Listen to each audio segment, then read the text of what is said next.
안녕하세요. 책데이트 시간입니다. 오늘 소개해드릴 책은 사람 공부라는 책입니다. 조윤재 지음 청림출판에서 나온 책입니다. 어떻게 사람답게 살 수 있을까요? 좋고 싫음에 앞서 옳고 그름이 세워져야 합니다. 어려운 것을 먼저 하면 격은 저절로 따라옵니다. 사람을 아끼는 마음은 반드시 열매를 맺습니다. 공부의 근본으로 돌아간 공자는 결국 나를 아는 것이 사람을 대하는 지혜다라고 말했습니다. 이 책은 사람의 깊이는 그가 맺는 인간관계에서 결정된다면서 어떤 관계에서든 삶의 격을 높이는 논어의 문장 61편을 담고 있는 책입니다. 나를 변화시키고 사람의 마음을 붙잡고 세상에서 굳건히 설 수 있는 길을 찾을 수 있도록 많은 도움을 주고 있는데요. 몇 편 소개해 드리겠습니다. 부의 가치는 나를 얼마나 갈고 닦느냐에 달려 있다. 순자에는 부자가 되고 싶은가? 치욕을 참고 목숨을 걸고 의로움을 버려라 라는 말이 실려 있다. 부자가 되려면 이런 일을 해야 하는데 이러고도 부자가 되고 싶으냐는 역설적인 물음이다. 하지만 사람들은 부와 권력 앞에서 쉽게 무너지고 만다. 부와 권력이 주는 쾌락이 그만큼 강렬하기 때문이다. 그래서 제 나라의 명제상 안자는 부유하지만 교만하지 않은 자는 아직 들어보지 못했다라고 말했다. 그만큼 부와 권세 앞에서는 겸손하기 어려우므로 스스로 자중하라는 가르침이다. 하지만 공자의 관점은 달랐다. 논어 헌문에서 공자는 가난하면서 원망하지 않기는 어렵지만 부자이면서 교만하지 않기는 쉽다라고 말했다.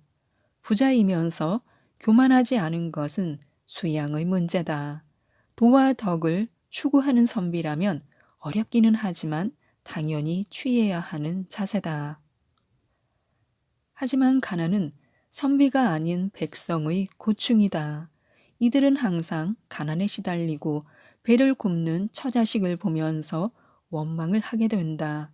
자신을 착취하는 지배계층을 탓하고 이를 해결해 주지 않는 하늘을 원망하게 된다. 가난은 처절한 현실이다. 부자가 되는 것보다 부의 가치관이 중요하다. 예문은 공자와 자공과의 대화를 통해 부와 가난에 대한 공자의 관점을 말해준다. 하지만 부를 주제로 시작한 글은 수양의 단계로 옮겨간다. 이로써 보면 부에 대한 관점은 수양의 관점과 다르지 않다는 것을 알 수 있다.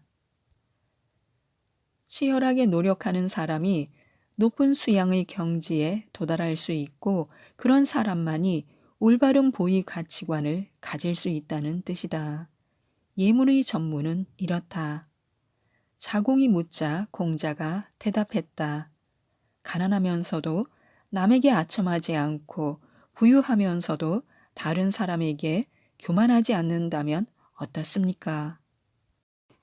그 정도면 괜찮은 사람이다. 그러나 가난하면서도 즐겁게 살고 부유하면서도 예의를 좋아하는 것만은 못하다. 이 말을 들은 자공이 다시 물었다. 시경에 말하기를 칼로 자르는 듯, 줄로 가는 듯, 정으로 쪼는 듯, 숫돌로 광을 내는 듯하도다라고 했는데 이를 말씀하시는 것입니까? 그러자 공자가 이렇게 칭찬했다. 자공아, 비로소 더불어 시를 이야기할 만하구나. 지나간 일을 말해주니 알려주지 않은 것까지 아는구나. 자공은 공자의 제자 중에서 가장 세속적인 능력이 뛰어난 사람이다. 탁월한 언변과 정치력 그리고 부의 감각으로 가장 큰 성공을 거두었다. 아마 오늘날로 치면 가장 존경받은 멘토가 되었을 것이다. 공자의 문화에서 배운 높은 학식, 강대국의 재상을 역임했던 이력, 그리고 탁월한 감각으로 엄청난 재력을 쌓은 것은 누구나 바라는 일이고 그는 가장 닮고 싶은 인물로 추앙을 받았음에 틀림이 없을 것이다. 하지만 사람이 모든 것을 갖추지 못하듯이 자궁은 수양의 면에서는 공자의 기준에는 미치지 못했다. 논어에서도 몇 번에 걸쳐서 꾸지람을 받는 장면이 나온다. 그러나 여기서는 공자의 마음에 꼭 드는 대답을 함으로써 큰 칭찬을 받게 된다. 부와 가난을 대하는 자세에 대해서는 공자의 인정을 받지 못했지만 그것을 비유해서 학문과 수양의 관점으로 말했던 것이 공자의 인정을 받은 것이다. 특히 시경의 시에 나오는 절차탁마를 인용하여 자기 생각을 말했던 것이 칭찬을 받은 가장 큰 이유다. 바로 칼로 자르는 듯, 줄로 가는 듯, 정으로 쪼는 듯, 숫돌로 광을 내는 듯하다가 절차탁마의 뜻으로 선비들의 수양의 자세를 말한다. 공자는 스스로도 시를 좋아했고 시경의 시를 인용해서 자기 뜻을 말하는 것을 좋아했다. 공자는 제자가 가장 적절한 때에 가장 적절한 시 구조를 인용해서 자기 생각을 밝힌 것이 대견했고 그래서 큰 칭찬을 했다. 비로소 더불어 시를 이야기할 만하구나. 함께 시를 주제로 대화를 나눌 정도가 되었다는 것으로 대단한 칭찬이다. 공자와 자공의 대화를 하나하나 살펴보면 이런 뜻이 담겨 있다. 가난하면서도 남에게 아첨하지 않고 부유하면서도 다른 사람에게 교만하지 않는다. 이는 자공의 관점에서는 대단한 경지라고 할 수 있다. 가난하면서도 비굴하지 않고 부유하면서도 겸손하다는 것은 보통 사람은 쉽게 할 수 있는 일이 아니다. 자공은 이 구절에서 은근히 자부심을 드러낸다. 큰 부자이면서도 겸손한 자신을 드러내면서 스승에게 칭찬받고 싶은 마음이었을 것이다. 하지만 공자는 그 정도면 괜찮다 하고 평가한다. 괜찮은 정도이지 대단하지는 않다는 것이다. 그리고 공자는 더 높은 수준을 제시한다. 가난하면서도 즐겁게 살고 부유하면서도 예의를 좋아하는 것만은 못하다. 부유하든 가난하든 상황에 얽매이지 않고 즐겁게 살며 사람의 도리를 지키는 안빈낙도의 삶이다. 자공은 스승의 뜻을 제대로 파악했고 그것을 수양의 자세와 연결해서 말한다. 혹시 선생님이 말씀하시는 것이 시에 있는 절차탁마를 뜻하는 것인지요? 라고 물었고 공자는 지나간 것을 알려주니 알려주지 않은 것까지 아는구나 라며 큰 칭찬을 한다. 부와 가난의 올바른 가치관을 말해주자 진정한 수양의 길을 유추해낸 것을 칭찬한 것이다. 사람들은 누구나 부자가 되고 싶다. 아무리 청빈한 사람이라도 부자가 되는 것을 싫어하는 사람은 없을 것이다. 부자가 되면 삶의 자유를 누릴 수 있으니 당연하다. 하지만 누구나 쉽게 이 경지에 이르기는 어렵다. 치열한 공부와 수양이 필요하기 때문이다. 공부로 지식을 쌓으면 어쩌면 부자가 될 수 있고 수양을 통해 올바른 사람 됨을 알면 그 부를 가치 있게도 쓸 수도 있을 것이다. 하지만 오직 부자가 되는 것에만 목적을 두면 수단과 방법을 가리지 않게 된다. 설사 부자가 될 수 있을지언정 부의 진정한 가치는 누릴 수 없다. 부자로 사는 것의 목적을 다르게 두면 그 수단과 방법도 달라진다. 사람답게 벌 수 있게 되는 것이다. 부를 통해 누리는 것은 똑같을지 모르나 그 가치는 하늘과 땅 차이가 된다. 삶에서 통달하면 출세는 저절로 이루어진다. 사람은 누구나 남다른 장점을 갖고 싶어 한다. 그 장점이 세상을 살아가는데 큰 힘이 되기 때문이다. 특별한 장점이 있다면 그것을 키워 남들이 따라오지 못할 정도로 만들어야 한다. 하지만 남다른 장점을 키우는데 염두에 두어야 할 것이 있다. 좋은 덕목에는 반드시 그에 따른 단점이 있기 마련이다. 용기가 있다고 자부하는 사람은 자칫 과격해지기 쉽다. 심지어 분위기를 깨고 질서를 어지럽히기도 한다. 신중함이 지나친 사람은 결단력이 부족하기 마련이고 무엇이든 빨리 이루려는 사람은 조급함 때문에 일을 그르치기도 한다. 검소함은 좋은 덕목이지만 지나치게 검소한 사람은 째째한 사람이 되기도 한다. 세상의 모든 일이 그러한데 바로 이런 일들의 균형을 잡아주는 것이 중용이다. 중용을 갖추는 것은 쉬운 일이 아니기에 공자는 끊임없이 중용의 덕을 강조했고 그것을 가진 사람이 없음을 안타까워하기도 했다. 외모나 태도만으로 사람을 평하지 않는다. 공자는 평생을 두고 사람 공부를 했던 사람이다. 사람을 알려면 말을 알아야 한다고 말하기도 했다. 하지만 논어를 보면 거듭해서 사람을 잘못 본 자신을 한탄하는 장면이 나온다. 이처럼 사람을 제대로 보는 것은 누구에게나 어려운 일이다. 말로 현혹당하기도 하고 외모에 넘어가기도 한다. 우리같이 평범한 사람들에게는 더욱 어려운 것이 사실이다. 그때 우리가 배워야 할 것은 공자의 태도이다. 공자는 자기가 잘못을 할 때마다 잘못을 인정하고 반성하고 고쳐나갔다. 부족함을 한탄하며 자신을 질책하기도 했다. 날마다 자신을 돌아보고 작은 잘못도 그냥 넘기지 않고 고치는 사람은 성장을 거듭할 수 있다. 사람을 보는 통찰력은 하루아침에 얻어지는 것이 아니다. 공부를 통해 내면을 채우고 경험을 통해 스스로 다듬어 나간다면 사람을 보는 눈을 얻을 수 있다. 특히 인문고전은 큰 힘이 된다. 사람 됨의 근본을 알고 자기 스스로에 대해서도 성찰할 수 있는 수천 년 된 지혜이기 때문이다. 사람을 알면 세상을 알 수 있고 사람을 얻으면 세상을 얻을 수 있다. 주변의 사물도 배움을 얻는 통로가 된다. 지혜로운 사람은 어떤 장소, 어떤 상황에서도 잘 대처하며 살아간다. 상황에 주저하지 않고 그 상황을 뛰어넘는다.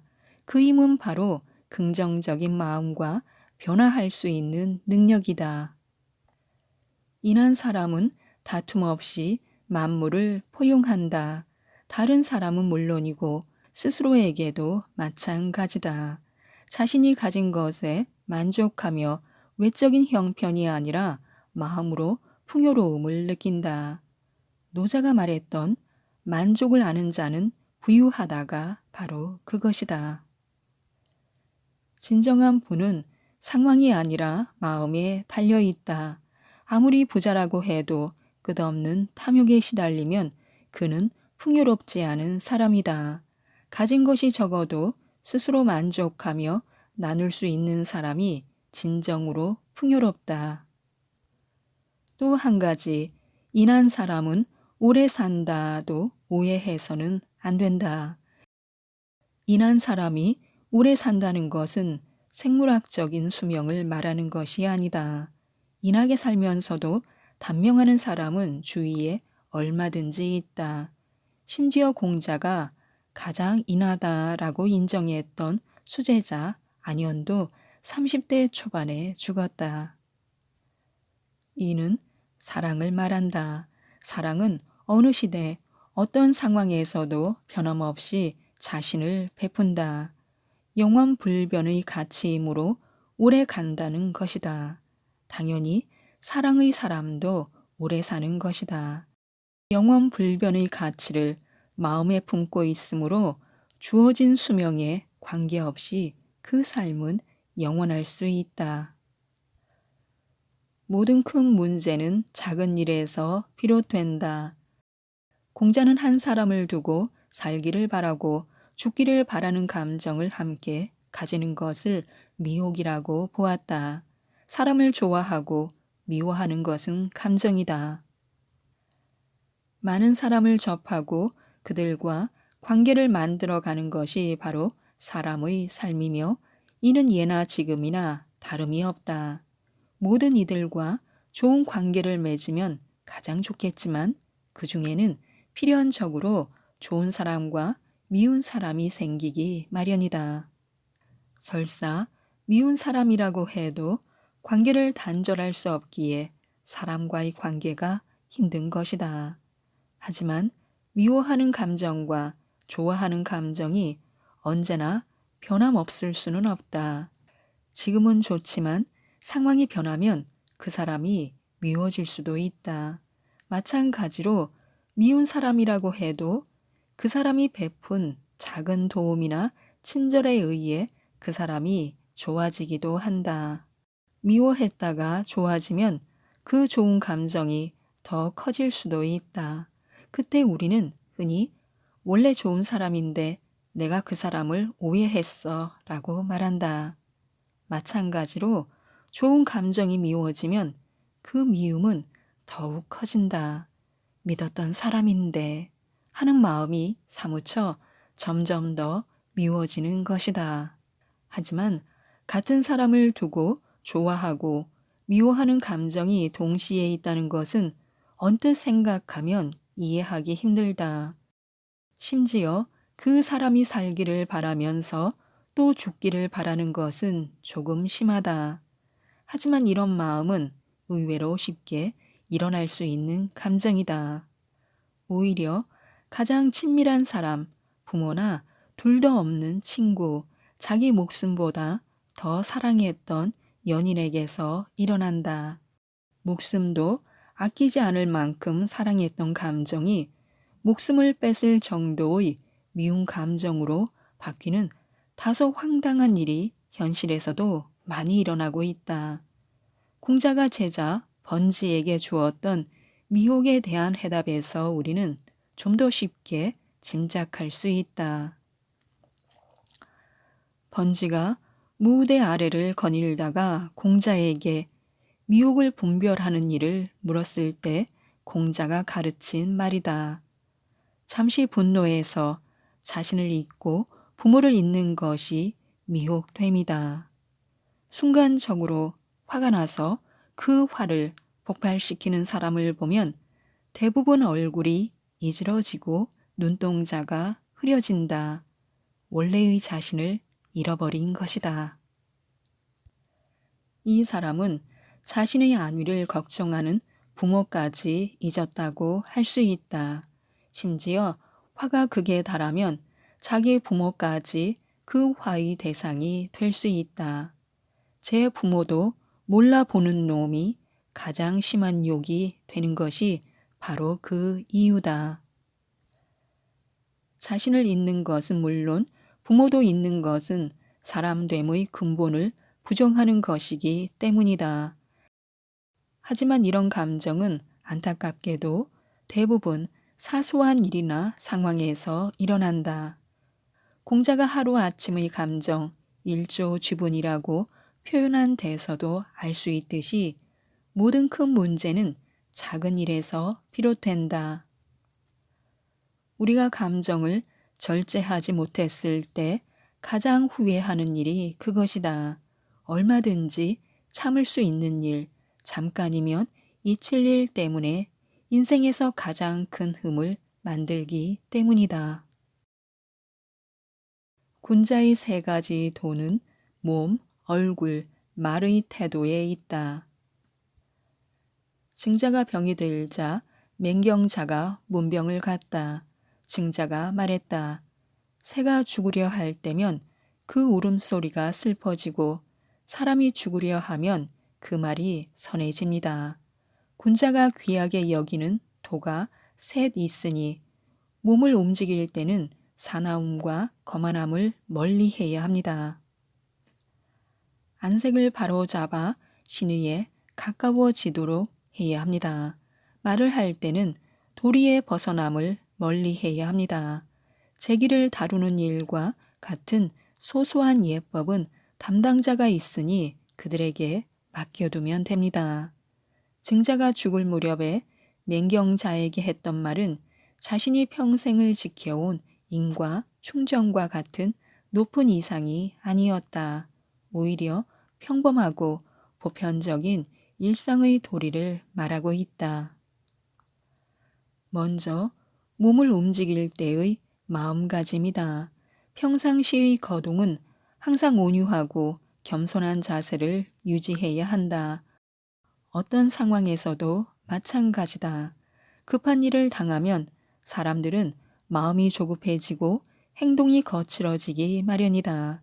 아무리 온유한 사람도 마찬가지인데 자신의 몸가짐에도 흠이 가고 일도 이룰 수 없다. 특히 자기 힘을 믿고 교만해서는 안 된다. 교만은 어떤 일을 하든지 간에 자신을 망치는 지름길이다. 안색을 바로잡는 것은 사람들의 신뢰를 받는 가장 좋은 비결이다. 사람들은 처음 만난 사람이 깨끗한 복장과 잘 정돈된 외모를 지니고 있으면 좋은 인상을 받게 된다. 믿음이 가는 것이다. 몇 번을 만난 사람, 잘 알던 사람도 마찬가지다. 헝클어진 외모를 보면 그 사람에 대한 신뢰는 사라지게 된다. 그동안 좋은 인상을 가졌던 사람도 마찬가지다. 저 사람 그렇게 안 봤는데. 욕먹는 사람을 대하는 첫 번째 예절이며 자신의 품격을 드러내고 신용을 얻는 좋은 방법이다. 말을 하는 것은 말 그대로 나를 말해주는 것이다. 말은 그 사람 자신이다 라는 말은 옛날부터 지금에까지 통하는 진리다. 증자는 천박한 말, 도리에서 벗어나는 말, 올바르지 않은 말, 진실하지 않은 말은 반드시 피해야 한다고 말해준다. 성장하는 사람의 삶의 기준은 남이 아닌 나에게 있다. 자신을 돌아보기보다는 다른 사람들을 평가하고 자신의 기준이 아닌 다른 사람의 기준에 연연하며 적당히 안도하고 은근히 기뻐하는 모습은 중형과는 거리가 멀다.